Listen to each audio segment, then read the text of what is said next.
Alden Richards at Maine Mendoza, kampante pa rin kahit hindi magkasama ngayon dahil busy. Marami nga ngayon ang kumakalat na balita tungkol sa hindi pagkakaintindihan umano ni Maine Mendoza at Alden Richards dahil na rin raw sa kanilang mga busy schedule. Ngunit nabalita rin dito na kampante pa rin ang dalawa dahil naman sa itiwala nila ito sa isa't isa. Pinalalabas kasi ng mga armin na nagkakalabuan ang dalawa dahil sa mga busy netong schedule. Ngunit ang hindi nila alam, ang buong Aldab Nation ang nakakaalam kung ano talaga ang estado ng kanilang relasyon kahit pa ito magkahiwalay. Ito ay napatunayan na rin sa dami ng teleserye na ginawa ni Alden Richards.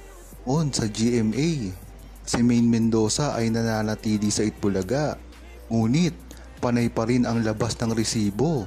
Nagsasama ito pagkatapos ng kanilang mga trabaho.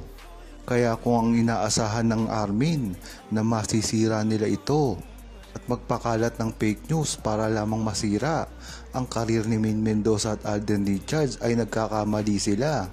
Dahil ang buong Aldab Nation ay alam talaga ang tunay na galawan ni Maine Mendoza at Alden Richards at kailanman ay kampante ito sa isa't isa.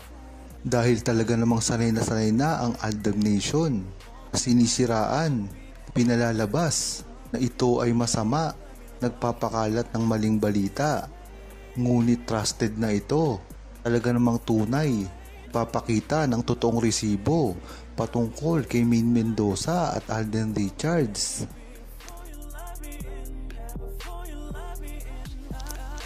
Huwag kalimutang mag-subscribe, comment at i-like ang video na ito. Thanks for watching!